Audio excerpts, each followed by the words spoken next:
So I've been hearing some stuff lately from people saying they're getting a little tired of unboxing videos. Unboxing videos aren't as fun as they used to be, that kind of thing. It's hard to know sometimes because you get, I like to call it the vocal minority. You get like a few people. You do a video and it gets, say, 30,000 views, and if you have like even 100 commenters all saying that, that's still just a small percentage of 30,000. So it's hard to know. But I've been thinking about it and thinking, maybe it doesn't have to be an unboxing video every time. Maybe we can kind of wait and just do sort of a hands-on video or a review. But then this happens.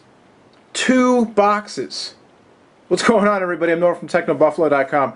I got the Kyocera Echo from Sprint today. It hits on April 17th for $199.99 on contract after rebate. $199.99. Today's the 13th. Got it a few days ahead of time. Thanks to the folks at Sprint for sending it out. And I opened up the FedEx package, and there are 2 boxes.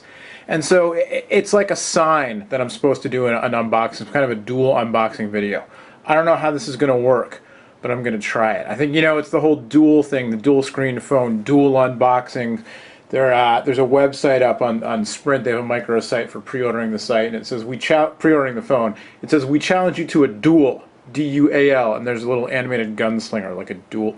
Anyway, all right. So here we go. Dual unboxing. We'll unbox the big box first. Inside box number 1, you get the phone and what looks like probably a media guide on the flash drive. Here's the phone itself. Here is a lot of styrofoam. Here's nothing on it. Oh, I see. So this was supposed to be in here, I bet. This is probably just the media kit with the, and this was supposed to be, but this doesn't fit. Maybe somebody cut it wrong. Maybe when they ordered these custom foam inserts, they were all cut wrong, and the retail box wouldn't fit, and that's why they sent it out. Here I was thinking it was some kind of high concept dual unboxing thing, but maybe they just messed up when they cut it. So did they send me 2 phones? Now let's look inside box number 2. It's a box. Now it's a triple unboxing. And inside of this box, oh, it's empty. So no, I only got 1 phone. I thought I was going to have 4 screens across 2 phones.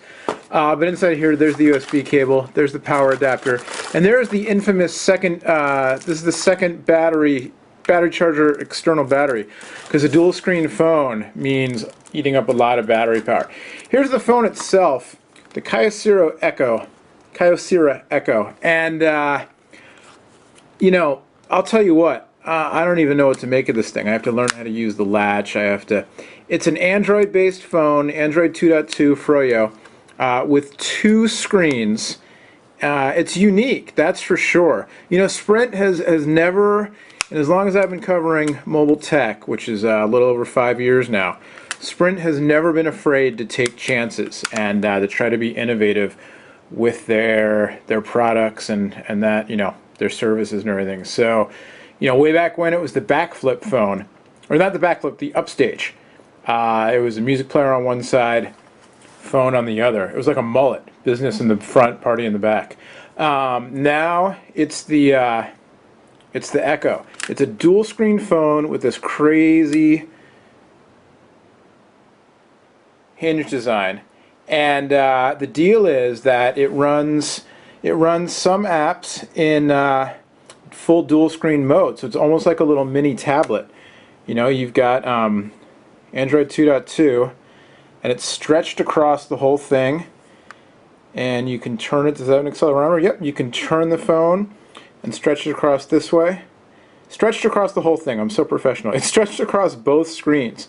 So you've got, this combination dual screen setup, and they redid Android 2.2 to fit the dual screens here. And then there's certain apps that can be used in the battery's dead already. Certain apps that can be used in the full-on, 2-screen mode, and certain apps that are customized to kind of take advantage of both screens at the same time. So, alright, so I have to set up the Google account and all that stuff. See, this is why unboxing aren't as cool anymore, because you have to get these things all set up, and you can't just get that set up, right out of the box. It takes a few minutes.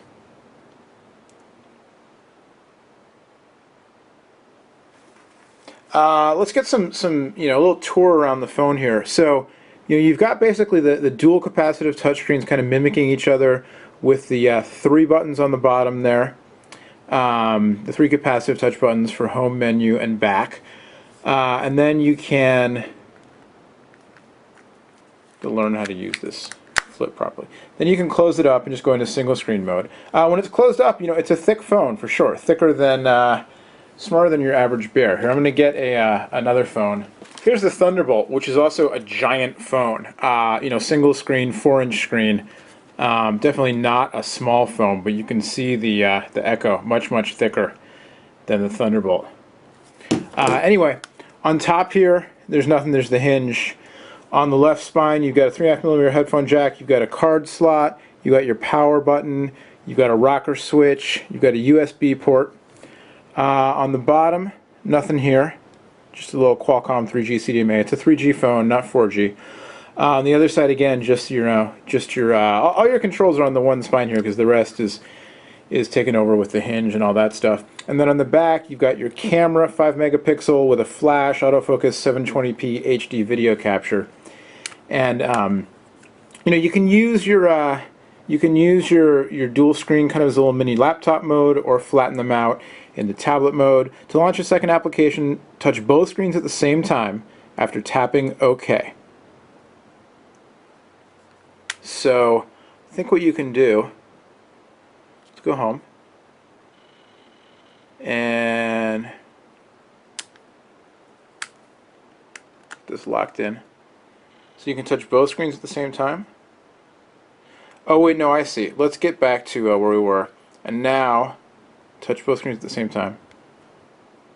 And now I can launch a second application. So I could have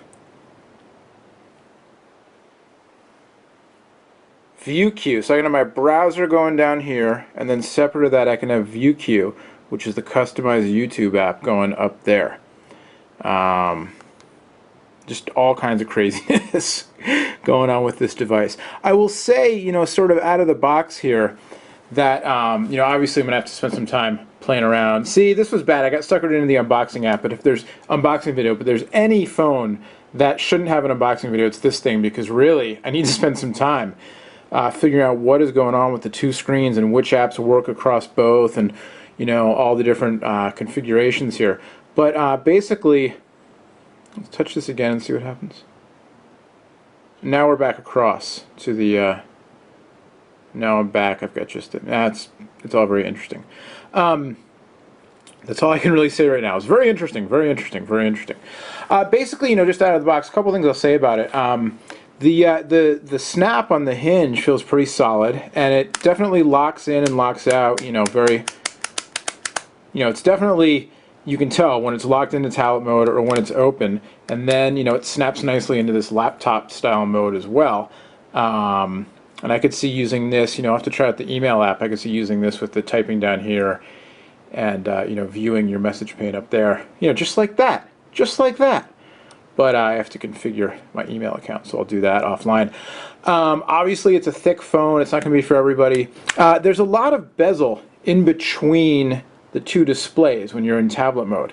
And even just looking at this little, tip button there, the Kyocera Echo 2 displays provide you with more possibilities as a phone or a tablet. And I wonder if that's the sort of thing that you'd get used to, or if it would just always be annoying to see content, this great, it's almost the resolution of some of the tablet devices out there in terms of pixels. I'll get the spec sheet here. All right, and so what you wind up with when the phone is open, each screen is 3.5 inches. So opening them up, you get effectively a 4.7-inch roughly display.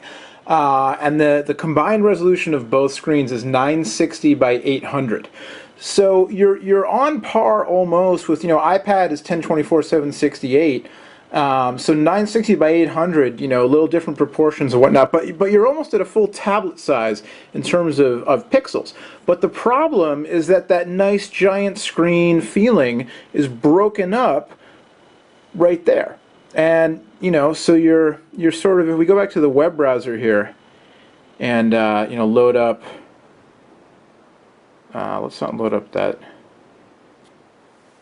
yeah, let's load up, this screen. And so we load up a screen here, and you know, we want to zoom in and out. Is this a? Oh, this is a mobile. Trying to make a point here, people. Oh, all right. And then so here you've got, you know, the keyboard only spans, doesn't span all the way across. So let's go back into let's tilt it and go into this mode. TrueHoop has been my standby for a website that loads up in non-mobile mode.